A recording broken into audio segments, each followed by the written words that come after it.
Hey guys, it's Mike again from MixPix Visuals, and today we will be talking about a few tips and tricks, namely 10 tips and tricks that you can use in Unity to speed up your stuff and find new convenient ways to improve your workflow. So let's start right away. The first one is not really a tip or trick; it's a key command. It's a key command for when you want to transform your objects and you don't want to have to go up and click here and here and here every time you want to modify something like, oh, I want to do this, but now I kind of also want to move it, and then I feel like rotating it, and that might be a little tedious in the long run. So what you could do is instead use the Q, the W, the E, and the R. Not as much the Q, you never use the hand really, but W is for translation, E is for rotation, R is for scale, and the T is for, I don't know what you would call this, I don't know what it's called. It won't say, but it's you can like move the edge. It's really good to use when you're doing UI. Let me show you. If we got a UI image here, a plane or a panel, and you want like, yeah, I don't really want to change the whole width of it. I just need to align this to something else, and then you can drag those, and that's kind of neato. Number 2 is if you have done something in play mode. It's not just for when you have done something in play mode, but it's really handy when you have done something in play mode. Like, yeah, I moved this over here, and then I rotated this over there, but then I go back to not in play mode. Oh, my beautiful transform disappeared. Oh no, that makes me so sad. So what do I do if I want to save what I've done in play mode? Oh no, how is that accomplished? There are add-ons to do it, but if you want to do it with vanilla Unity, my way of doing it is go into the small cog here on top of transform, and taking the copy component. Oh shit. And then when I go back, it's destroyed, but it's not because Unity saved the values, and now it's this way when it's not in play mode. This is possible to do with, I think, any component really. You can do it with the mesh renderers, you can do it with, I suppose, particle systems. Materials, you don't really have to do it if it's not an instance, because materials are like the only thing that I've found that when you tinker with it in play mode, it also persists through when you stop. The third tip is to always use empties as parents for stuff in games, really. If you have a player character, for instance, and you want to have animated mesh, whatever, don't use that mesh as the top game object for that game object. I suggest you just use an empty. You can, like this, like you have an empty called character, and inside of that you have this very high res mesh of this capsule, because if you need the character to move, pretend this is real time and someone's actually moving it, and you at the same time want the capsule to do this funky walking animation, there might be a collision if you have keyframes on the, if the movement or the rotation of the object is keyframed and you're trying to move it by code, there might be some conflicts in that, because there's several instances that tries to manipulate this same object. So especially in the cases of characters, I'd suggest always use a parent object, like a shell, really, like a folder or something like that, to have as the top object. You can have several children to it, assigned to it. Like maybe also this guy has a hat or a particle system or whatever. Use empties. Just do it. Just do it. You'll thank me later. Use empties. The next thing we're gonna talk about is animation events. Yeah. These are handy little buggers. Like what they do is you got an animation and you want something to happen inside of the animation. Maybe you want to what you want to do if you want to trigger something in a script. You want to call a function in a script. That is triggered like when an animation is finished or in the middle of an animation. It could be useful when you're playing footstep sounds in a walking animation, so that you got that synced up. But now I'm going to show you a really simple example for it, which is I've got this capsule, and there's an animation. It bounces back and forth. It's just animated in that axis, back and forth, and nothing more than that. And you can see this animation down here. We have a keyframe, the position of this capsule. And what we want to do right now is when it comes over here, we wanted to call a function that writes something in our log. So simple debug log thing. And the way we set that up is we go to the keyframe, to the frame that we want this to happen in, and we click this little guy, add event, and we get one of these little markers. Now we need to set them up. So we right click and we select edit animation event. Yeah, and then it will ask us what function do you want to call. And what I've done is I've attached, let's start with that. To the character, I have made a quick script called animation debug log, and it looks like this. And then what it does is when you call this function called debug message, it will type out on the move into our log. So if we call that function from here, it should, when the capsule gets over here, it should type out on the move here. So yeah, so right click, edit animation event. We want to choose what function do we want to call, and it is debug message. Noteworthy is that it has to be a public function, and it needs to be on the object itself or among the children. I think it's among the children as well. You can check that out. Yeah, so now when it comes here, it should call that event. So let's try that out by hitting play, and when it gets over here, it should type out on the move. Let's try that out. On the move, on the move, on the move. It's a loop in animation, so yeah, now we know it's on the move. And this could be used for a lot of better things than just typing out on the move. It's just your creativity that sets the limits and whatever. Yeah, cool. Next one. Next up is not really a trick. I just want to talk about the beauty of prefabs and the way that Unity is set up with prefabs. A good example to show you what's so great with prefabs. What a prefab is basically it's an object that it's a game object that it's a configuration of an object that is saved in your project, so that when you can have multiple instances of it. And you might want to change something. Like example, you have a group of mobs. There are bandits, and they all got this red bandana. And you want to change it to blue, but don't want to do it on all the bandits like individually.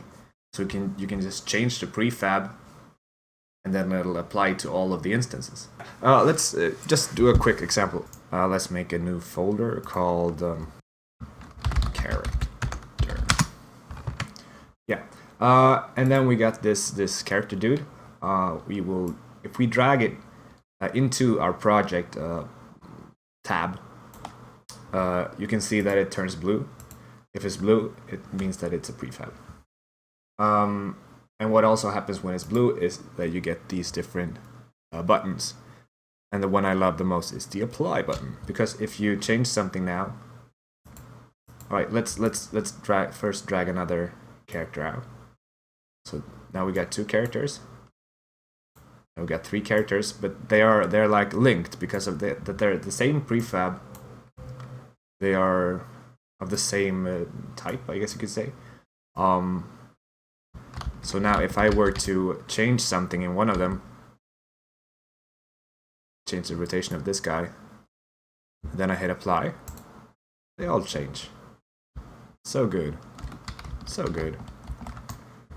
And if I were to like, yeah, I want to disable the capsule collider on this one, yeah, I can do that. It'll then apply to the other guys as well.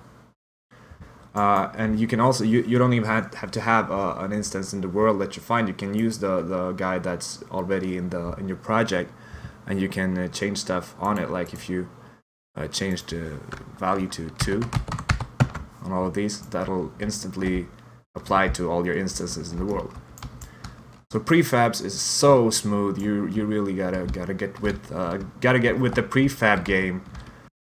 Next up, we're gonna talk about troubleshooting in the quality settings. I don't know if that's the right way to say it, but what I mean is, like, if you find that something's not working and you wonder why it's not working, sometimes you can find the answer in the quality settings. Because, like, yeah, I got this beautiful light here and I want to shine a shadow from my object onto the plane, but it doesn't. Why doesn't it? It's real time, everything's enabled, and it's like, what? Use quality settings? Alright, let's check out the quality settings for this scene. We go to edit, we go to project settings, and then we go to quality. And as you see now, oh no, my project is set to fastest. And here you can have like different quality settings for your player, and you can edit which ones you want the different platforms to use. And now we are at fastest, and at fastest, as you can see, disable shadows is turned on. We can change this here, or we can just switch this up to fantastic. And there's our shadow. That's beautiful. Here you can also change a bunch of different stuff. You need to check this out if you didn't know about it. And if there's like something wrong with your scene that should be there, odds are it might have something to do with this. This is also where, like, if something deforms weird, like if you have an armature or a rig and an organic rig maybe, and the arms are moving weird or the hands aren't doing what they were supposed to do. In Blender or in Maya it looks great, but it doesn't look good in Unity. It could be because you have a quality setting that doesn't allow multiple bones to affect one vertex. So here you can set that to like be affected by 1, 2, or 4 bones. So that's one. You got the VSync setting here as well. You got the shadow bias or the shadow distance. So like depending on how far away an object is from its shadow target, I guess you could say, it'll display a shadow. So if we look at that again, if we turn this down, it should start stripping away. Yeah, there you can see that. So it's like if an object is too far away from something, you don't want the shadow to be there because it'll cost a lot of performance. It might, yeah, I think it might actually be from the camera, and that makes more sense. Now we will talk about the best fit for text. Say you got this box where you want to write sup, and sometimes maybe it won't say sup, it'll say something like sapasta lala or karf distigli studi peluki saruni, and they won't really fit in that box, but you still want it to be dynamic so that you want the text to fill out the box no matter how much text it is. You use the best fit. So it's in the text component. You go down to best fit and you hit that checkbox, and that'll actually do it for you. You'll see what happens when I start removing text, especially the long words.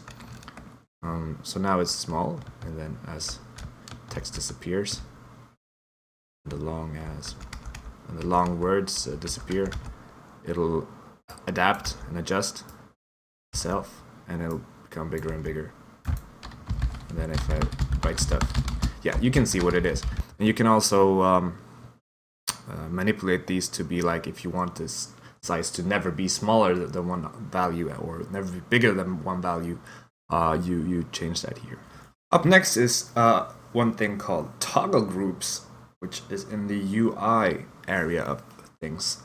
So you got this, like you got a multiple choice question, and you want to like, yeah, I want him to answer this, this, or this, or I want him to select this, this, or this.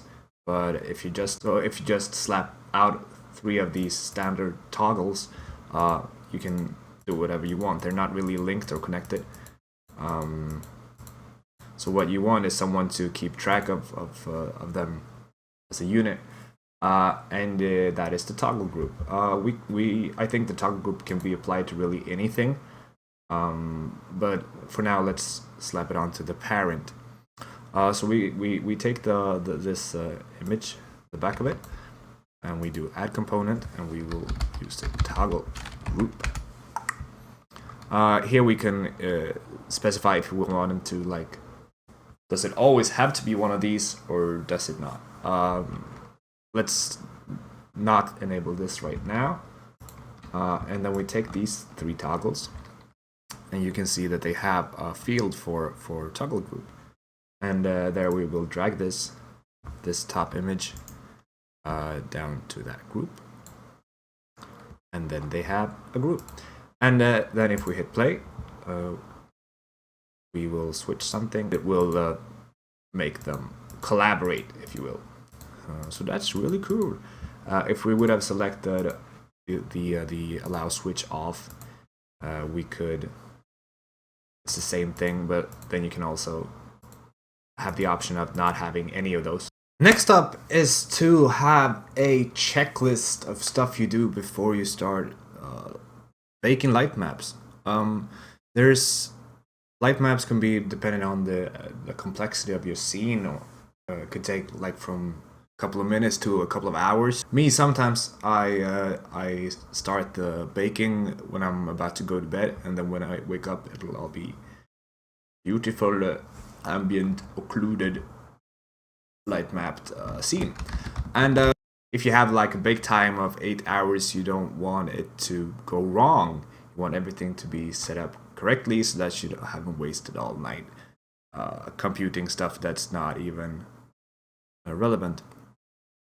So I tend to do like a little check off stuff before I do it, and those are first thing you want to do. Well, maybe first let's start off with one thing. The lights that you want to use needs to be set to baked. But in this instance, we have this front spotlight, which is now set to real time. This needs to be baked. These are emissive material stripes, whatever. That illumination also needs to be set to baked. The most important part is that you have to check all the objects static. And if they ask if we want to enable the children, yes, in this case we do, because this mesh is built up of different meshes, sub-meshes. So yeah, now that it's set to static, Unity knows that, yeah, he wants to bake this needs to be have baked lighting on it. The thing with static objects is that it can't be objects that needs to move in real time. And for that, you might need to do something else that we might go into later on in this video. But yeah, for static objects, it's just supposed to be there. Say that this isn't a character, maybe this is just like a prop that's there. You can light map it. Yeah, after we mark it as static, they need to have UV coordinates for the map to be projected onto. Unity standard meshes already have this. You don't have to do that. So with these planes, you don't have to do that stuff.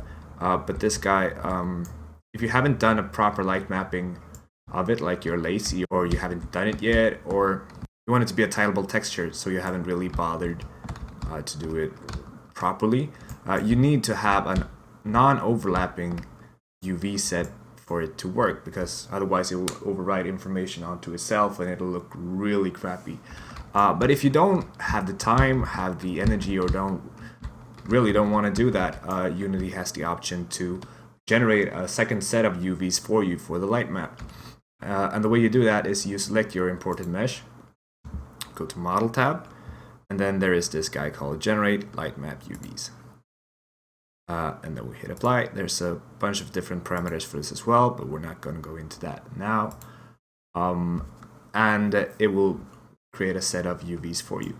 So now that we have checked that there are UVs for our model, we have checked that the models are static, and we have checked that the lights we want to use are baking. And then we go to the lighting tab. This is also for another chapter, and then we hit bake. And there is our beautifully, really abstract looking weird scene. But the baking is on point. You can see the AO is affecting the floor, the walls and the shadows are doing what they're supposed to, and the illumination, the red illumination. What you can actually do if you want to check like if you want to see just the baked light is if we go from shaded here down to baked. And you can see the resolution of the light map, and you can see what light is actually being projected where. So I realized today when I was gonna edit the footage from yesterday that the portion, my last portion about light probes, the audio had disappeared, and it didn't really turn out that great anyway. So if you want to know more about light probes, let me know and I'll try to do a proper tutorial about that. But as a treat, you will receive the best tip there is that I actually forgot to do yesterday. And that is the absolutely stunningly beautiful F key. What is the F key? It's the focus key. Yeah. So if I got something I don't even know where it is. Oh, where's that red stuff? I selected in my hierarchy, and I hit F, and there it is. Yeah, now it's got no normals on the downside. But yeah, and then where's that? Oh, okay, so where's that? And then where's that? Just to center your view on an object. It's so simple, but if you don't know it, it'll drive you crazy. I missed this in other certain programs. And so if you like that, please hit like and subscribe for more of these videos, and I will keep them coming. I hope you liked this one. If something was unclear, if you need to ask something, if there's something else you want me to explain in Unity, please let me know, and I'll talk to you later.